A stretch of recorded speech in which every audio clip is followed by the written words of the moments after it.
सच कह रहा हूँ मैं, आपके मीडिया चैनल के सामने कह रहा हूँ। मांगते मांगते खिसिया गए हैं। एक वो अंडरपास, हम अपनी उस भोली भाली जनता, वो जनता केवल समाजवादी ही नहीं निकलते उसमें, हाँ, सारे लोग निकलते हैं। सभी लोग निकलते हैं। इंसान इंसान है, दल बाद में है, पार्टियां बाद में हैं। हम किसी दल के हैं, वो आप किसी दल के, वो किसी दल के, उससे नहीं मतलब है। लेकिन हम वास्तव में शर्मा गए हैं कहते कहते विधानसभा में। और मुझे लगता है ये लोग चाहते हैं कि एक मुद्दा हल न करो दूसरा मांगेंगे क्या। आप बताओ क्या हालत है सद्दीपुर रोड की, क्या हालत है। आप जा नहीं सकते हो, तेज गाड़ी मोटरसाइकिल से ठीक से नहीं जा सकते हो। 7-8 महीने से लगा हुआ हूँ। अभी कल भी प्रमुख सचिव साहब ने कहा कि मैं आप कर दूंगा, बहुत जल्दी कर दूंगा। नमस्कार दोस्तों, मेरा नाम अनुज धीमान और आप देख रहे हैं बाराबंकी टाइम्स। इस समय हमारे साथ जो मौजूद हैं बाराबंकी की बहुत मशहूर शख्सियत हैं, सदर विधायक माननीय सुरेश यादव जी। सुरेश यादव जी ने अभी विधानसभा के अंदर बंकी रेलवे क्रॉसिंग को लेकर एक मुद्दा उठाया है। आज इसके बारे में चर्चा करेंगे क्योंकि ये जो समस्या है बहुत बड़ी समस्या है। जो लोग वहाँ से, जो बंकी के लोग रहते हैं या फिर जो शहर के लोग रहते हैं, जिनके बच्चे स्कूल जाना हो, किसी के रिलेटिव के यहाँ जाना हो, कोई बीमार हो जाए तो वो जल्दी से शहर के अंदर नहीं आ पाते हैं। मतलब बहुत समस्याएं होती हैं, तो इसको लेकर उन्होंने मुद्दा उठाया है। आपने सर मुद्दा उठाया है, और क्या वहाँ पर बात हुई और क्या उम्मीद लग रही है कि ये मुद्दा, ये जो समस्या है, ये हल हो सकती है? सबसे पहले तो आपका बहुत बहुत धन्यवाद कि आपने जनहित मुद्दे पर इतनी नज़र, पैनी नज़र रखते हुए कि हमने जो काम किया उस पर आपकी नज़र है, यही हमारे लिए बड़ी सौभाग्य की बात है। और रही बात जनहित के मुद्दे की, तो शायद जो हमने विधानसभा के अंदर अपना वक्तव्य दिया है, तो उसमें आपने देखा होगा, मैं, योगी जी भी बैठे थे और अपने विधानसभा अध्यक्ष जी थे, पूरा सदन था, तो हम कह रहे थे कि हम 8वीं बार लगातार आपसे मांग कर रहे हैं। 8 बार से लगातार, मतलब जब से इनकी सरकार बनी तब से अपनी सरकार में राष्ट्रीय अध्यक्ष जी से हम लोगों ने देवा में मेन रोड जो है उसका ओवरब्रिज की मांग की थी, वो बन गया था। मैंने उस समय भी प्रयास किया था माननीय राष्ट्रीय अध्यक्ष श्री अखिलेश यादव जी से, तो उन्होंने कहा था एक बड़ा काम दे दिया, छोटा अगली बार ले लेना। लेकिन दुर्भाग्य है कि हमारी सरकार नहीं बनी। आप सोचो कितनी परेशानी होती है बंकी वालों को। बंकी से जाने के लिए बड़ी लंबी रोड है, ये बेहटा तक गई है रोड, जो बंकी रोड है ये बेहटा तक जाती है, बहुत समस्या होती है। अब प्रयास करना हमारा काम है। केवल यही नहीं, सद्दीपुर रोड है, लगभग 7-8 महीने से लगातार हम लिखा पढ़ी कर रहे हैं। मैंने सद्दीपुर रोड के लिए, देवा सद्दीपुर रोड के लिए भी हमने सदन में कहा, और इससे पहले 7-8 महीने से भाई लिखा पढ़ी चल रही है। EFC उसकी करा ली है हमने। कल भी हम प्रमुख सचिव PWD से मिले थे, उन्होंने मुझे पूरा आश्वासन दिया है कि वो भी हम बना देंगे।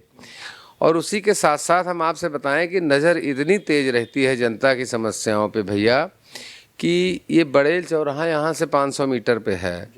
हमने कल भी बड़ा प्रयास किया माननीय मंत्री जी से कि ये पुल चौड़ा कर दिया जाए, तो उन्होंने मुझे पूरी तरह आश्वस्त किया है कि हम ये पुल चौड़ा करने काम करेंगे। इन तमाम जनहित कल्याणकारी योजनाओं पे सरकार की नज़र नहीं है। सरकार की नज़र है आज से 8 साल पीछे की बातों पर, या फिर 6000 साल पीछे की बातें सरकार उठाती है। कभी जवाहरलाल नेहरू, लाल बहादुर शास्त्री, जाने इंदिरा गांधी, किसकी बातें, माननीय मुलायम सिंह की बातें, कि माननीय अखिलेश जी की बातें। ये सरकार भविष्य के सपने दिखाकर भूतकाल में हम सबको ले जाना चाहती है। इनके पास कोई विजन नहीं है, बड़ा दुख होता है। अच्छा सर, जो आपने ये 8 बार आपने वहाँ पर ये चीज़ बोली है कि ये रेलवे क्रॉसिंग का जो मुद्दा है ये हल होना चाहिए, इसको लेकर आपने कई बार बात की होगी, वहाँ के जो अधिकारी रहे होंगे, प्रमुख सचिव या फिर जो आपके हमारे जो मुख्यमंत्री हैं उनसे भी हो सकता है बात हुई हो, तो इन लोगों ने भी कुछ अपनी प्रतिक्रिया दी कि बार बार आप मुद्दा उठाते रहे विधानसभा के अंदर, क्योंकि वहाँ पर चीज़ें नोट होती हैं। नोट होने के बाद में आपको कोई फीडबैक मिला? देखिए, जब भी कहा जाए, उस दिन भी उसी दिन की बात कर रहे हैं जिस दिन हमने सदन में बात रखी, तो हमारे श्री विधानसभा अध्यक्ष श्री सतीश महाना साहब ने कहा कि ओवरब्रिज नहीं, अंडरपास मांगो। तो मैंने अंडरपास कह दिया कि चलो अंडरपास दे दो। समस्या का हल होना चाहिए किसी तरीके से। देखिए, ये काम नहीं करना चाहते। इनका काम कभी राम के नाम पर, कभी कुंभ के नाम पर, कभी हिंदू के नाम पर, कभी मुसलमान के नाम पर, कभी जाति के नाम पर, कभी धर्म के नाम पर इनका काम बन जाता है।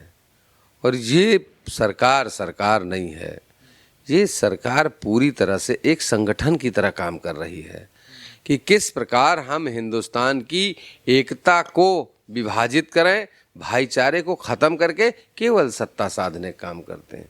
काम करने वाले लोग, आप काम तभी करोगे जब काम पे वोट मिलेगा। अब काम आपने देखा 12 से 17 माननीय अखिलेश यादव जी ने कौन सा ऐसा काम है किस बिरादरी के लिए नहीं किया, हर समाज के लिए काम किया। लेकिन हम सत्ता से बाहर हो गए और ये राम के नाम पर, पाकिस्तान के नाम पर, हिंदुस्तान के नाम पर, मुसलमान के नाम पर, जाने किस किस के नाम पर आ गए। तो आज की जनता जो वास्तव में रोटी चाहती है, युवा रोजगार चाहता है, हमारे बच्चे शिक्षा चाहते हैं, हमारे अभिभावक चाहते हैं हम शिक्षा पाएँ। महंगाई से लोग न परेशान हैं, लोग पूरी तरह से कर्ज में डूबते जा रहे हैं, देश की पूरी अर्थव्यवस्था चरमरा गई है। लेकिन विधानसभा के अंदर अगर सुनो तो आदरणीय योगी जी ऐसी ऐसी $1 ट्रिलियन और जाने क्या क्या करते हैं। गरीब के पेट में रोटी होना चाहिए, बच्चों को रोजगार होना चाहिए। हम नौजवान साथी सामने बैठे हैं, हम लोग पेट काट के, हम क्या हमारी जनता पेट काट के अपने बच्चों को पढ़ाती और 10-15 हज़ार की संविदा की नौकरी करने के लिए, अग्निवीर बनने के लिए कितना मेहनत करता है गांव का गरीब का बेटा जो मिलिट्री और पुलिस में जाना चाहता है, उसको 4 साल की नौकरी। आप बताइए सरकार की मंशा क्या है? मंशा है केवल हिंदू मुसलमान करना, जात धर्म संप्रदाय की बात करना। विकास इनका नज़रिया नहीं है, विकास इनकी सोच नहीं है। अच्छा सर, तो आप ये कह रहे हैं कि जब तक भाजपा की गवर्नमेंट नहीं जाएगी तब तक वो अंडरपास या फिर जो ओवरब्रिज है बंकी रेलवे क्रॉसिंग वाला बनने की कोई उम्मीद नहीं है, ये इनडायरेक्टली आप कहना चाहते हैं? हमारी सरकार होती तो हम आपसे आज वादा कर लेते कि हम एक साथ जितना समय बनने में लगता स्वीकृति में 10 दिन 15 दिन लगते। बाराबंकी में बस अड्डा नहीं था, बस अड्डा नहीं था, छोटा सा बस अड्डा, बस अड्डे पे यहाँ है सिविल लाइन पे। मैंने राष्ट्रीय अध्यक्ष से कह के बस अड्डा बड़ा सा बनवा लिया था, मुझे 15 दिन लगे थे। ऑडिटोरियम, हमारी अपनी सोच है कि हमारे बाराबंकी शहर में ऑडिटोरियम नहीं था। हम लोग को कोई मीटिंग सरकारी करनी होती थी या प्राइवेट कुछ भी करना होता था तो या तो हम किसी प्राइवेट हॉल में जाते थे और या फिर हम देवा में एक छोटा सा ऑडिटोरियम बना है मेले के लिए। ऑडिटोरियम हमारी सोच थी, मुझे 1 महीना लगा उसका खाका तैयार करने में।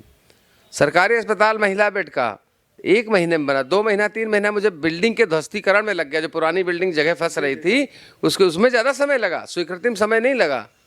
अगर देखा जाए तो मैंने 7 पुल बनवाए हैं अपने शहर के चारों तरफ, डबल किए हैं। इसमें मुझे कोई तत्व नहीं। मैं आपसे खुले मन से कह रहा हूँ, जिस दिन माननीय अखिलेश यादव बन गए, जितना समय बनने में लगेगा और जितना 10 दिन 15 दिन 20 दिन कागज में लगेगा, जो भी स्वीकृति में लगे उसके अंदर में बनवाने का दावा करता हूँ। चलिए, हम उम्मीद करते हैं कि अगर आप लगातार प्रयास करते रहेंगे तो हो सकता है कि आपका जो प्रयास है रंग लाए।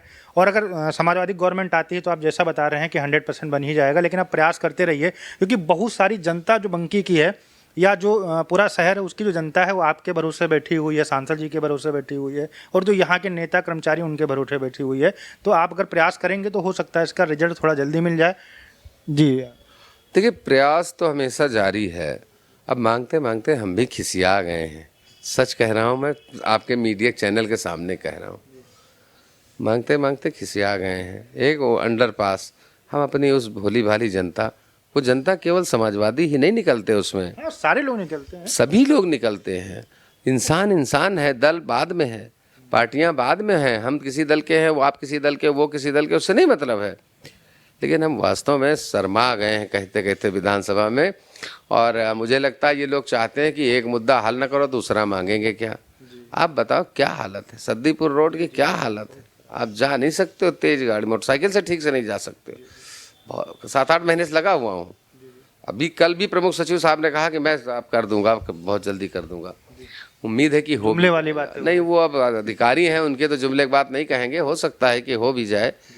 लेकिन हम अपने जो हम लोग को कहना चाहिए कि जिस दायित्व के लिए या जिस काम के लिए ये पद बना है हमारा विधायक, हम सरकार की वजह से अपने आप को कहीं ना कहीं अक्षम पाते हैं। लेकिन इनसे लड़ेंगे और जितना हो सकेगा इनसे हम भाई लाएंगे, करते रहेंगे। और मेरे पास जो पैसा है, जो निधि मिलती है, उसमें आप देख लीजिए किसी भी गांव में 99-98% गाँव में चले जाइए, कुछ गांव तो 5-5 बोर्ड मिलेंगे हमारे शिलापट, लेकिन हर गांव कहीं ना कहीं हमारा कहीं ना कहीं बोर्ड जरूर लगाओ। काम ऐसे ऐसे किए गए हैं जो सभी जात धर्म संप्रदाय का हित हो। आप बताइए, सरकारी अस्पताल में उस समय बिजली की दिक्कतें होती थी।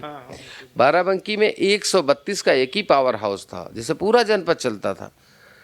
पूरे जनपद में 132 नहीं 232 का पडरम लगा, 132 हैदरगढ़ लगा, हमारी सरकार में दरियाबाद 132 लगा, कुर्सी में 132 लगा, और जाने 33/11 के कितने सब स्टेशन हमने बनाए और बिजली बढ़िया हम लोग दे पाए। तब ये आज ढिंढोरा पीट रहे हैं, हम बिजली क्षेत्र में जो माने राष्ट्रीय अध्यक्ष अखिलेश जी ने काम किया, उससे पहले मायावती जी ने उसी से इन्होंने कुछ किया है। हम बता दें आपसे कि किसी की सोच में नहीं थी कि सरकारी अस्पताल में लोग आते हैं तो हाथ से पंखा झलते थे। अलग से 33/11 के लिए लाइन 132 के जो पावर हाउस हमारा चंदौली है वहाँ से अलग से लाइन सरकारी अस्पताल की 12 से 17 वाली सरकार माननीय अखिलेश जी की सरकार में हम लाए थे।